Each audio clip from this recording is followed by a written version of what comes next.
So it's for our next speaker. It's a great pleasure to introduce Madeline Balaam.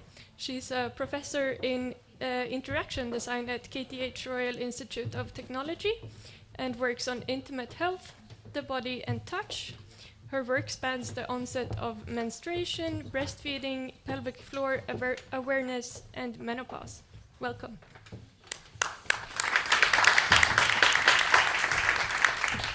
Yeah, it's wonderful to be here today.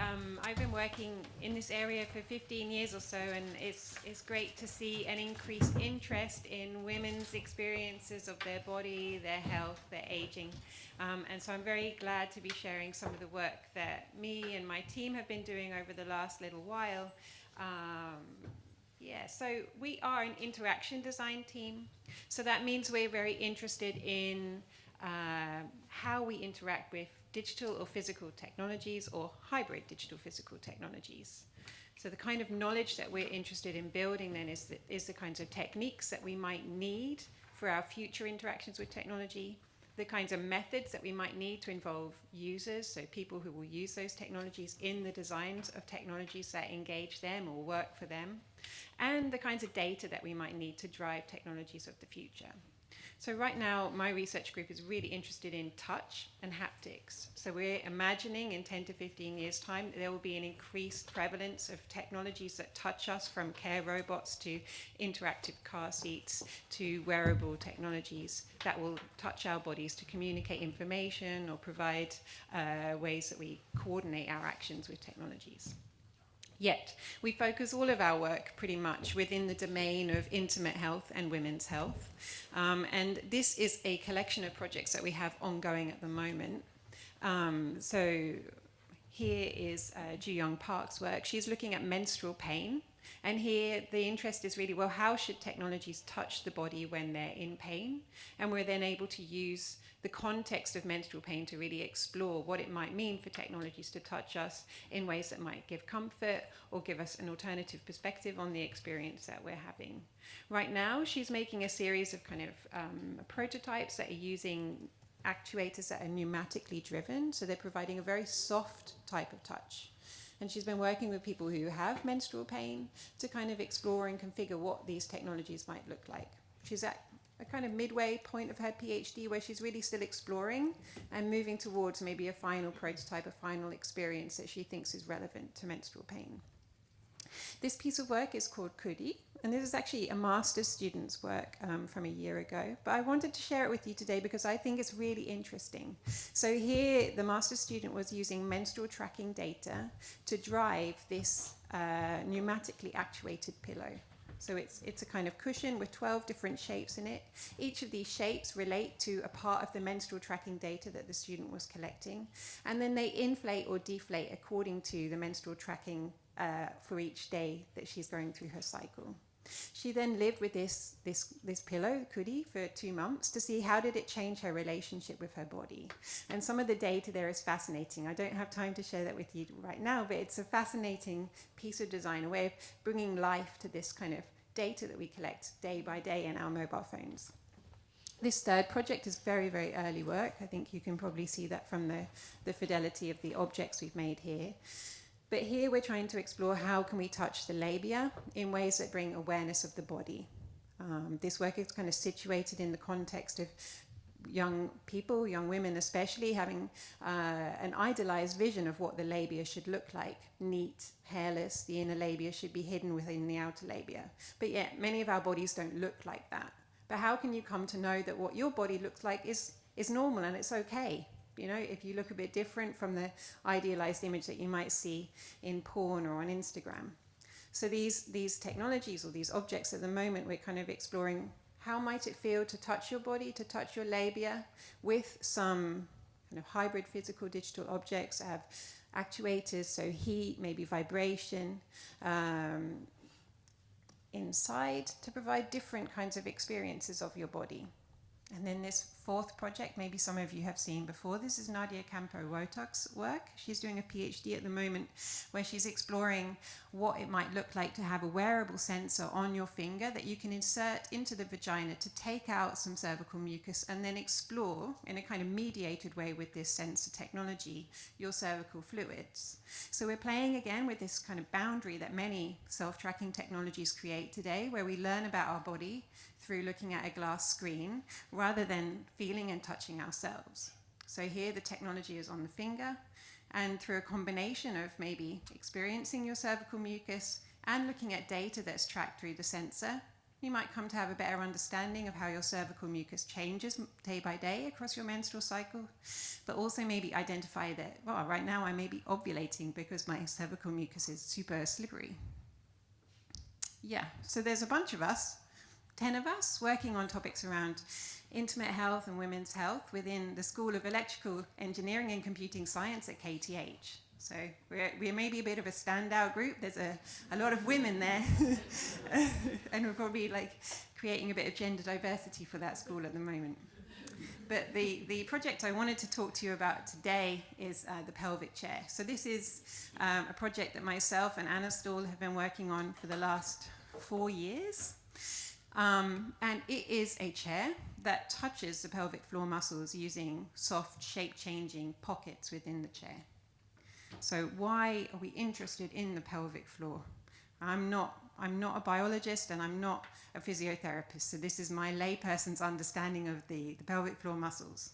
Okay, so here we are. This is a female pelvic floor, and you can see kind of the pelvic floor muscle is not just one muscle, it's in fact a group of muscles that are around the anus and the vagina, and those muscles work together to bring core strength. Now these are the muscles that we use to stop ourselves from weeing or to allow ourselves to wee. They're also the muscles that we use to poop, to fart or not to fart, and these muscles are central to our orgasm. So these muscles are really important, partly because when we stop being able to control when we wee or poop, we tend to get put into a care home. And when we get put into a care home, we tend to die. So the longer we can stay independently living, controlling our bodies, controlling when we defecate and wee, the better it is for us. Yet these muscles tend to be somewhat hidden. They're not muscles that we come into contact with through being able to see them or really through touching them. And oftentimes the only time a woman will really even think about these muscles is, well, it's maybe 2 times, when they're doing Pilates and when they are giving birth. And often there's quite substantial damage to these muscles during a vaginal birth, and therefore afterwards we might go through some training or some support in order to get those muscles back nice and fit and healthy.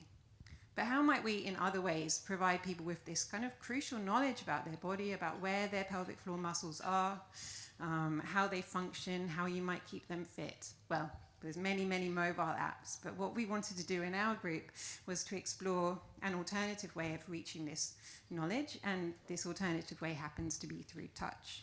So this is the pelvic chair. Let me see, run the video for you.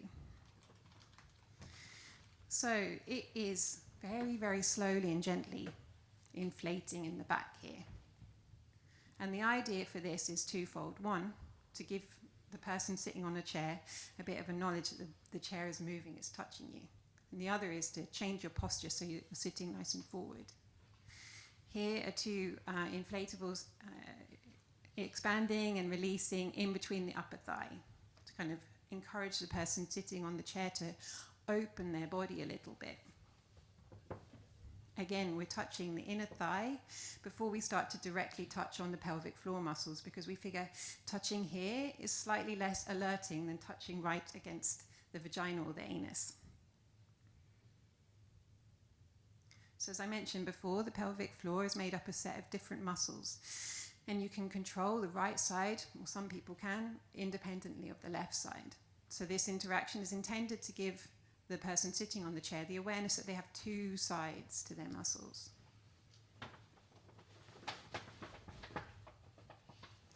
And then we have this lovely circular motion that goes around, touching each of these kind of quadrants of the pelvic floor, giving a sense again that you have these smaller muscle groups that work together and sometimes independently to offer you control of your body.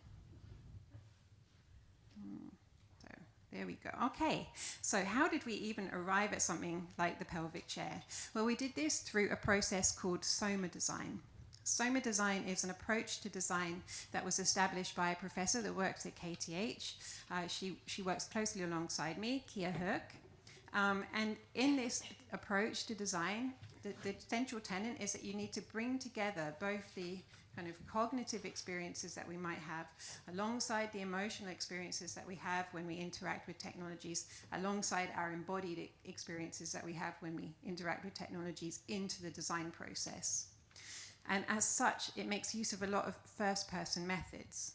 So in this design process for the pelvic chair, myself and Anna began with some exercises that we received from a physiotherapist to help us come into contact with our own pelvic floor muscles. We worked with those exercises for quite some time before establishing some really interesting insights that we had about our own pelvic floor muscles. So this idea of them being a united whole.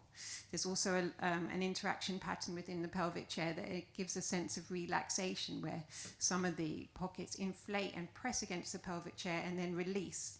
This gives your body a feeling of relaxation. We don't know if the muscles are genuinely relaxing, but it feels relaxing underneath your body. Then you work with low fidelity materials, balloons and air pumps in this case, to try and get to those same qualities, but this time through touch of the body rather than through a physiotherapist's exercise. And eventually, working together, we landed on the pelvic chair. So the pelvic chair is quite an unusual object for any interaction designer to be making, and certainly an unusual object to try and study. But this year, we wanted to really see what are other people's experiences of sitting on the pelvic chair. Do they get to the same experience that me and Anna were hoping to as we worked through our first-person techniques? And in order to do this, well, we needed to really carefully think through what the experimental procedure would be. So we invited a range of people to come and sit on the chair and sit with it for a few minutes to see how they felt this touch, what parts of the body it touched, whether they felt it brought any awareness to them that they hadn't had before. Yet asking people to sit on a chair that's going to touch their intimate body is quite a task to do. And so we really needed to make sure that we prepared to run this study in a way that would feel good for our participants. So in the end, we tried to dress a room to make it look a little bit more like a living room, I suppose. And we placed the pelvic chair within that space. And we had an adjacent room where we could run the study from, where the researcher could stand and watch while the participants sat on the chair. But before we asked anyone to even sit on the chair, we demonstrated it to them. So they could look visually at how the pads inflated and where those pads were, and kind of imagine for themselves what this touch might be like. But they could also then use their hand or maybe their arm to feel the pressure that these pads would make on their body. So we didn't want anyone to feel obliged to sit on this chair, having signed up for the study. And then finally, if participants were willing, then we invited them to sit on the chair, reminding them that all the time they could get up and leave if they felt like the touch from the chair was inappropriate or was upsetting for them. So what I wanted to share now then is a little bit of an overview of the data analysis that we have conducted as a result of this study. So what's interesting for us is that we're able to show, I think, through the analysis we've conducted, that the pelvic chair is touching the pelvic floor muscles. So people were giving descriptions of where the touch was on their body. That suggested that, yes, indeed, it is touching not the clitoris, it's not touching the vagina, it's not touching the anus, but it's touching the muscles that sit around those parts of the body. For some participants, they were surprised that the pelvic floor muscles are actually outside of the vagina. So they associate pelvic floor muscles with being the squeeze that you might do when you do a Kegel exercise, and not, in fact, with a set of muscles that sit around the body. We also found through our qualitative analysis that participants were able to talk more readily about the fact that they had this collection of muscles that supported their bodies. They were able to start to indicate that they understood that these muscles work together to provide core strength, and then reflect on the fact that they could control individual parts of these muscles separately. What was really fascinating for us, and maybe the main goal of our study, was that people found this touch to be appropriate. So they talked about this touch as being safe, dignified, secure, and they also said in some cases that they preferred this touch from the chair than that from a human. So they described the touch as being one where they felt they had agency. So they could move about on the chair and invite more or less pressure on their body and explore their body then in conjunction with the chair, rather than maybe when you go to a physiotherapist or a gynecologist and your legs spread, but you don't really have much control in that situation. And with that, I'd like to thank you very much for your attention and welcome any questions.